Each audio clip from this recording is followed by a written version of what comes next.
Have you ever woken up in the middle of the night, completely frozen, unable to move or even call for help? Your mind is awake, but your body feels like it's trapped in another dimension. In the corner of your room, you might see shadows forming, shapes moving, and you wonder, am I dreaming or is something real happening? This terrifying experience, known as sleep paralysis, affects millions of people worldwide. But what if I told you that ancient Tibetan traditions saw these moments not as hallucinations, but as glimpses into something far greater, something beyond the material world, a thin veil between life, death, and rebirth? And that leads us to a question humanity has asked for millennia. What really happens after our final breath? Is death the absolute end, or is it the beginning of a far more mysterious journey?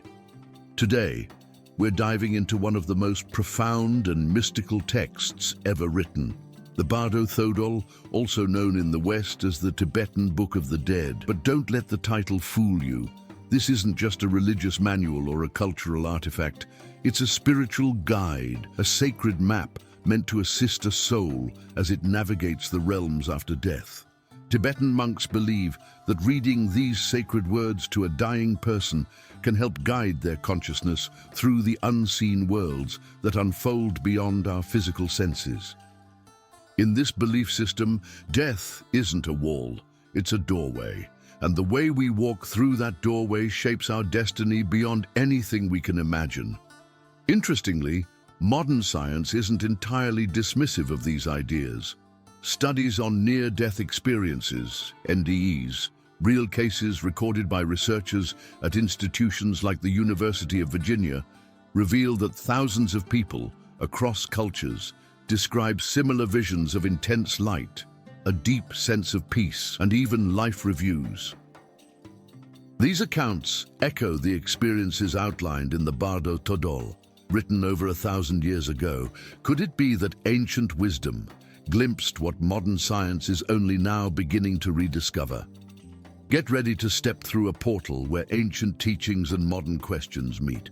Together, we'll explore the stages of existence after death, based on the timeless insights of Tibetan masters.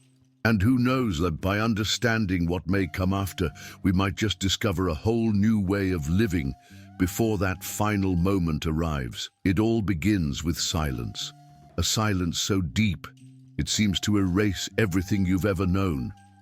Your heart stops. Your lungs take their final breath. But strangely, your awareness doesn't vanish. In Tibetan teachings, this moment isn't seen as the end. It's the beginning of the Chikai Bardo, the first passage after death. Here, stripped of the body, the mind awakens into a raw and boundless state. There's no form, no voice, no touch, only pure, unfiltered awareness. And within this vast openness, something extraordinary appears. The primordial clear light, a brilliant, blinding luminosity, infinite and unshaped. For the unprepared, it can feel overwhelming, even terrifying. But for those who recognize it, it is freedom itself. The Bardo Thodol teaches that this clear light is not something outside of us. It is the true nature of our own mind, pure, radiant, and eternal. If the soul recognizes this light in the critical moment after death, it can dissolve back into its source, achieving complete liberation from the endless cycle of rebirth. No further visions, no more illusions, instant enlightenment. But if the mind clings to fear, attachment, or confusion, if it mistakes the clear light for something foreign or threatening, then the opportunity is lost. And so, the soul must continue its journey through the bardos, encountering visions shaped by its own unhealed patterns. Tibetan masters emphasize that preparing for this moment starts long before death. Practices like meditation, mindfulness, and reflecting on impermanence are all designed to train the mind to recognize its true nature without fear. Fascinatingly, modern research into near-death experiences mirrors these teachings. In one major study published in the Journal of Near-Death Studies, countless participants described encountering an overwhelming light, feeling a profound peace, and sensing a deep, interconnectedness, experiences strikingly similar to the clear light described in the ancient text. Imagine standing at that threshold, your physical form dissolved, your senses quiet, and before you, a brilliance beyond anything you've ever seen. Would you recognize it as yourself, or would fear pull you back into familiar illusions? The Chikai Bardo shows us that the real journey isn't about fighting external forces, it's about facing our own mind with clarity and courage. And if we fail to recognize the clear light, the path only grows more complex. Next, we'll step into a realm of visions, a place where gods, demons, and all the hidden fragments of the self come to life. Darkness.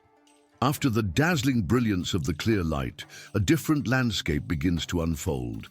In this new realm, boundaries blur.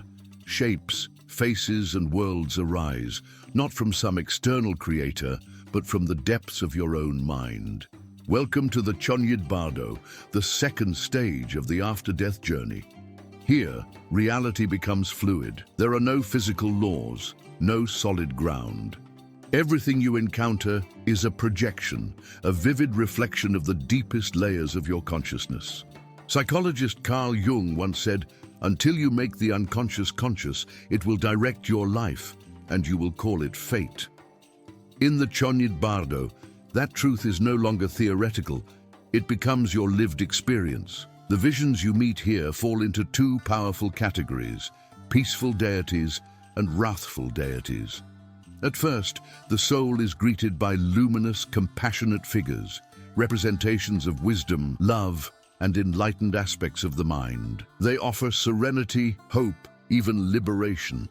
But for the untrained or fearful mind, even these benevolent images can feel overwhelming, alien, or deceptive. If the soul cannot recognize these visions as expressions of its own deeper nature, it withdraws in fear. And that's when the wrathful deities appear, fierce, terrifying, chaotic, but again, not enemies. They are the raw, repressed forces of the psyche: anger, attachment, greed, fear.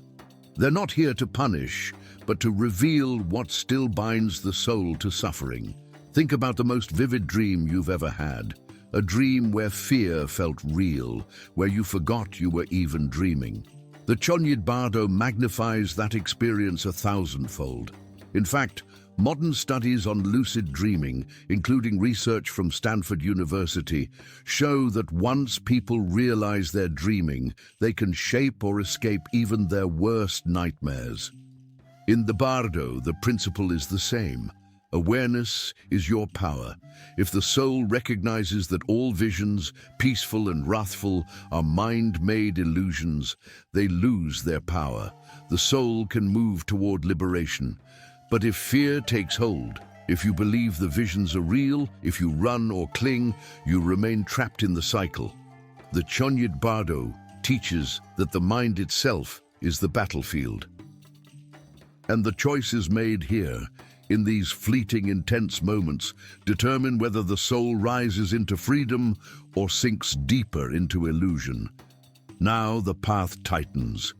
For those who cannot recognize the game of the mind, a new force begins to call, the magnetic pull toward rebirth. And that is the world we step into next. After facing the luminous light and the labyrinth of visions, the soul arrives at the final passage, the Sidpa Bardo, the stage of rebirth.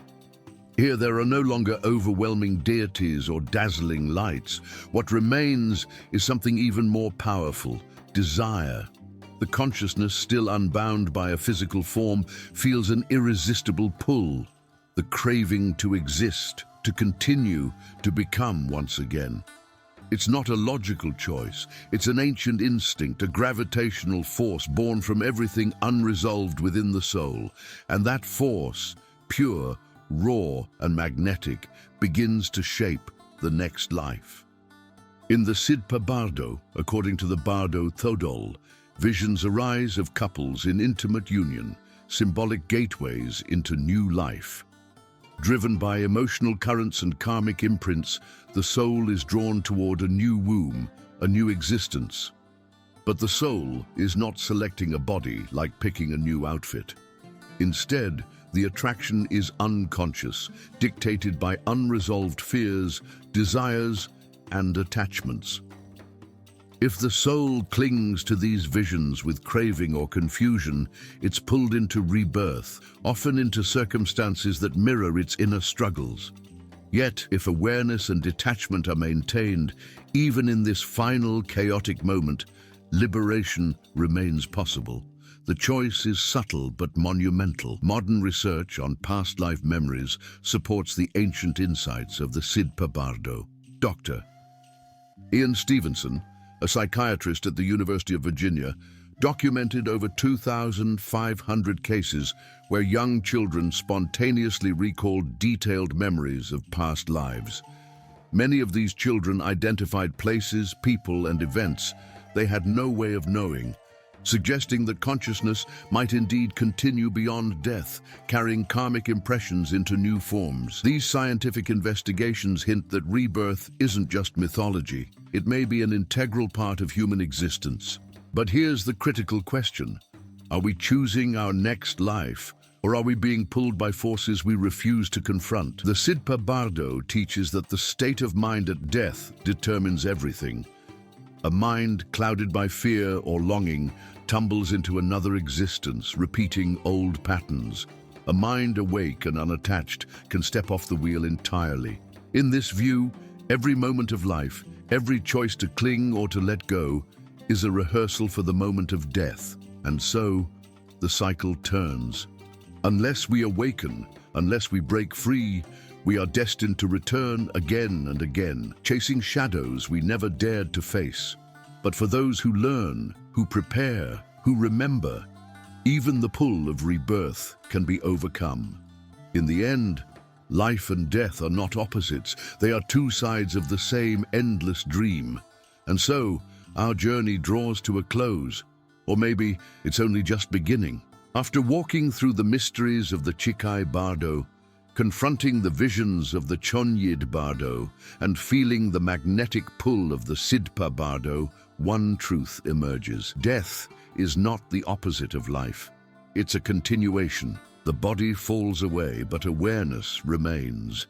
What we call the end is merely a crossing, a doorway into a deeper reality shaped not by fate, but by the contents of our own mind. Understanding the Bardo Thodol is not about preparing for death. It's about learning how to truly live. If death is a mirror, then every fear we avoid, every attachment we nurture, and every illusion we cling to will eventually stand before us. The Tibetan Book of the Dead teaches that the journey after death is not dictated by divine judgment or random chance. It is crafted moment by our own state of being. The same mind that navigates everyday life will one day navigate the vast, luminous landscapes of the Bardos. And in that critical moment, what matters is not wealth, status, or achievements, but clarity, compassion, and the ability to recognize your true self beyond all masks.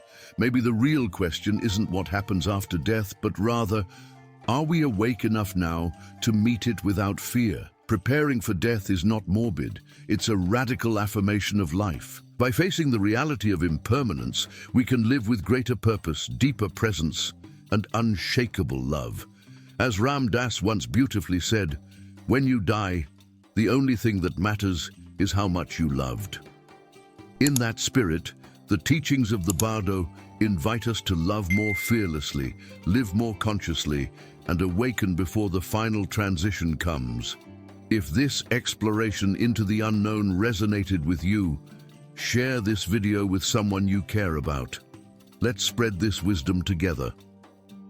Subscribe to the channel for more journeys into the mysteries of existence, and leave a comment below. What part of life after death intrigues you the most? Remember, the path of awakening doesn't end, it only deepens. And perhaps, by walking it now, we are already preparing for the greatest adventure of all. If this content made sense to you, don't stop here. Go ahead and hit the like button, subscribe to the channel, and turn on notifications so you don't miss any future content. Now watch this next video where I'll show you another essential step to transform your reality. I'll see you there.